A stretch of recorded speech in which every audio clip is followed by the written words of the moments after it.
12만원짜리랑 120만원짜리 차이가 뭐야? 물어보더라고.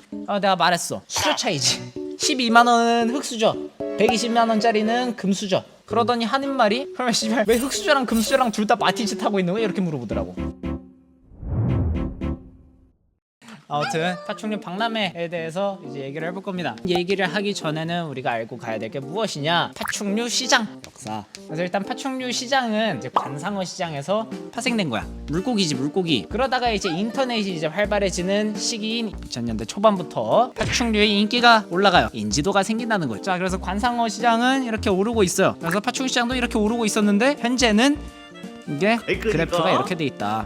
관상어는 살짝 이제 좀 주춤해. 그래서 제가 볼 땐 성장률로 따지면 사실 지금 파충류 쪽이 시장은 커지고 있다. 근데 물론 전체 시장 규모로는 관상어를 못 따라잡아요. 파충류는 이게 안 된다고. 이걸 비벼야지. 관상어는 나라로 치면 여기는 천조국이야. 아메리카라고. 파충류는 지금 성장률이 이렇게 좋지만 한강의 기적을 보여주는 한국이야. K라고, K. 그래가지고 성장률은 솔직히 말해서 추월을 하더라도 총 GDP는 따라잡잖아. 그러면 개고양이도 있잖아. 개고양이, 애견, 애묘. 프로토스지, 프로토스. 플라즈마 기술 쓰면서 막 차원 이동 이런 거 하고 있다고. 자, 그러면은 이제 이게 현 시대잖아요. 16년도 이때가 7월이에요. 여러분, 이날이 파충류 시장에게 있어서 굉장히 중요한 날이죠. 1차 랩쇼지. 굉장히 뜻깊은 날이죠. 선진국들 다 이제 박람회, reptile-쇼 다 이름을 알리고 있던 시기였고, 관상어 박람회도 나름 인기가 많던 시절이에요. 근데 파충류는 이때가 첫 파충류 행사예요. 가보신 분들 여러분들 기억하실 거예요. 강남에 이제 어디 작은 건물 빌려가지고 컨벤션 같은 거 이제 그 작은 곳에 이제 사람들이 들어가봐요.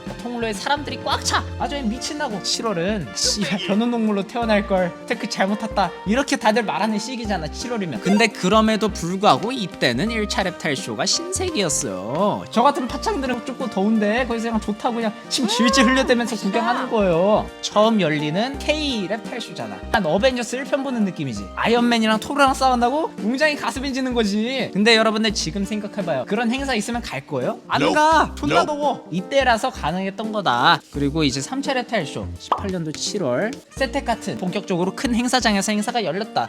이 다음부터 뭐 엑소틱이나 포럼 이런 게 18년도부터 많이 나왔다. 이때가 심지어 느꼈을 때 한 크레가 진짜 이제 레게를 추월하는 시점이었죠. 19년도 무사히 지나가고 19년도 9월에 저는 이제 입대를 하고 20년대 이제 뭐가 찾아오죠? 근데 시국이 찾아오죠. 시국. 그래서 22년도부터 이제 박람회들이 개같이 부활해요. 최근에 그게 뭐죠? reptile 페스타. 제가 오랜만에 가서 느낀 점을 잠깐 말씀을 드리자면 일단 평균 연령대가 많아졌어요. 근데 이거는 당연한 거죠. 16년도 때는 80%는 학생이었어. 근데 그 학생들이 다 커가지고 다 성인이다. 또한 성인 유입도 많아졌다. 제가 저번 라이브 때도 말을 했지만 윗세대나 이제 상류층이 즐기는 취미일수록 사실 아래쪽이 그거를 배우면서 소비를 하는 거예요. 어떤 소비 시장이 다 그래. 그러니까 나이대가 높은 시장일수록 건강한 소비 시장이다라고 저는 생각을 하는데, 앞으로도 사실 이제 박람회가 많이 개최될 예정인데 솔직한 의견을 오늘 얘기를 해보려고 합니다. 파충류 박람회가 유독 그런 얘기가 많아요. 맨날 똑같은 개코만 나오네. 쌈노잼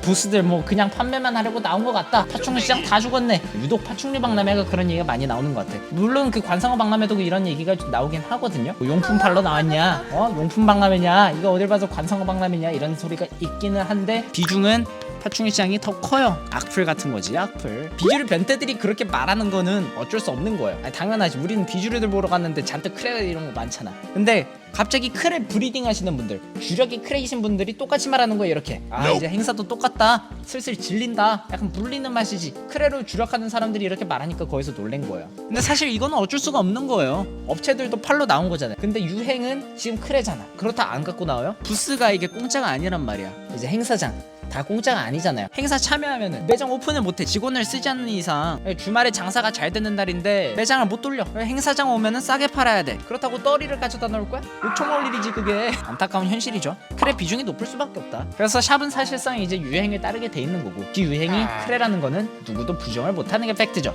그래서 이 유행을 근데 욕하는 사람들도 있더라고요. 이 유행이 죽을 때 됐다. 유행한 지 뭐 얼마나 됐다고 죽을 때가 돼요. 크레가. 유행은 사실 욕할 게 아니에요. 이런 유행이 있기 때문에 사실 새로운 유입이 생기는 거잖아. 특히나 크레가 생먹이를 먹지 않는다는 큰 장점이 있기 때문에 유입이 더 많아진 거는 사실 크레 때문이에요. 저도 솔직히 말하면 크레로 영상 만들면 조회수 아주 잘 나와. 그럼 박람회는 이대로 가야 되는 거냐? 그거는 또 사실 아니라고 봅니다. 첫 번째 문제는 진열이에요. 크레 전문샵들이 많아졌죠. 크레가 아무래도 지금 가장 핫하니까 앞으로도 쭉 그럴 거고. 솔직히 레게 지금 몇 년 해먹었어? 10년 넘게 해먹었죠. 크레도 그 정도는 해먹어야지.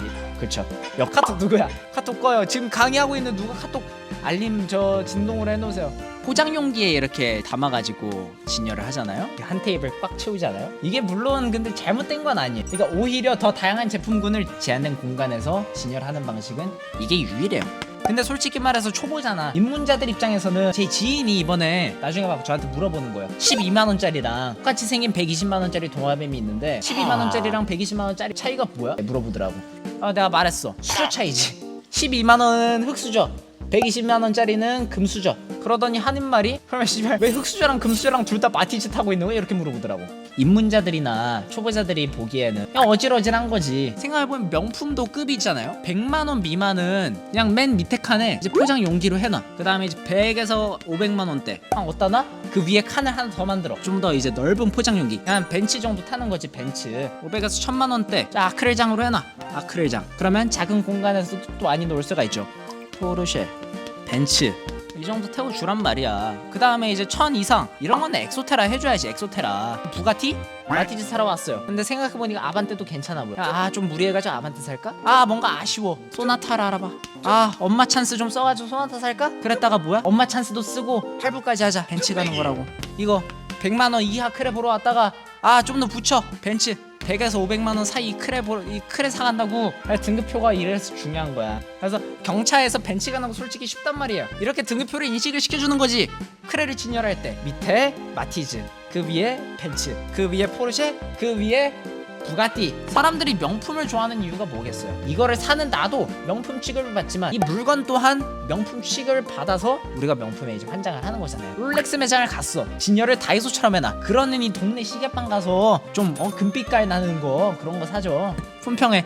이제 품평회는 대부분 얘기를 하는 게 관상어 박람회 품평회가 좀 유명하잖아요. 그래서 관상어 박람회 때문에 이 품평회라는 게 인지도가 있죠. 저 같은 사람들은 품평회 보러 가는 맛도 있는 거거든요. 그것만 보러 오는 사람들이 있을 만큼 자리가 잘 잡혀 있는 거예요. 물론 이렇게 자리 잡히는 것도 시간이 좀 걸렸겠죠. 제가 볼 때는 지금 시기부터라도 파충류는 이거를 좀 진행을 해야 되지 않나. 또 파충류가 관상어보다는 제한이 없어요. 생각을 해보면 용어들 전시할 때 수돗물 넣을 게 아니잖아. 물을 가져와야 되잖아. 그럼 큰 어항들 생각해봐요. 물 무게만 해도 킬로그램 단위가 아니야. 큰 어항들은 톤 단위로 움직여. 톤 단위로. 그래서 파충류는 그에 비해서 솔직히 말하면 제한이 덜하다. 이게 시도가 없던 건 아니에요. 2019년도에 랩타일 페어가 있었어요. 근데 그렇게 크게 막 세택에서 한 건 아니고 1차 랩쇼 그런 규모로 했거든요. 이렇게 보면 여기 행사장이 있어요. 그리고 여기에 따로 방이 있었어. 그러니까 작은 행사였음에도 불구하고 여기에 따로 방을 만들어가지고 전시장이 있었어요. 기억하시겠지만 저도 거기 참여를 했습니다. 1등을 했죠. 상금이 100만 원이었어. 솔직히 말해서 쉽지가 않은 게 여기에서 전시회를 한다고 해봐. 여기 부스를 이만큼 또 부스를 비워야 돼요. 이게 만약에 관상어 박람회 규모로 한다고 하면은 부스 한두 개로 끝나는 게 아니에요. 벽면 한 채를 거의 잡아먹어요. 개최 측에서는 이건 엄청난 마이너스. 이게 자리 잡을 때까지는 소규모로 할 수밖에 없어요. 종목도 제한이 되겠죠.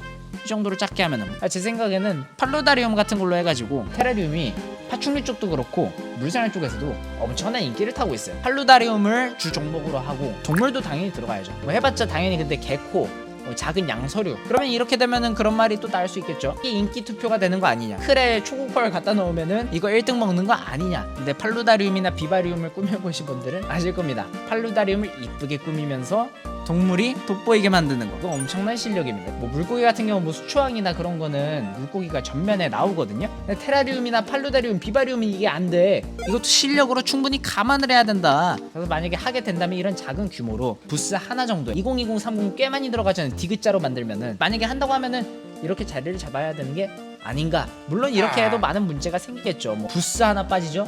상금 비용 나가죠. 참가자 입장권 어떻게 보면 마이너스죠. 저 같은 관종은 상금 안 걸려 있어도 나가긴 해요. 일반적으로는 기름값에 재료값 이런 거 생각하면 사실 그게 잘 쉽지가 않거든요. 그래서 만약에 제가 개최하는 입장이다. 전시회 이딴 거 안 해.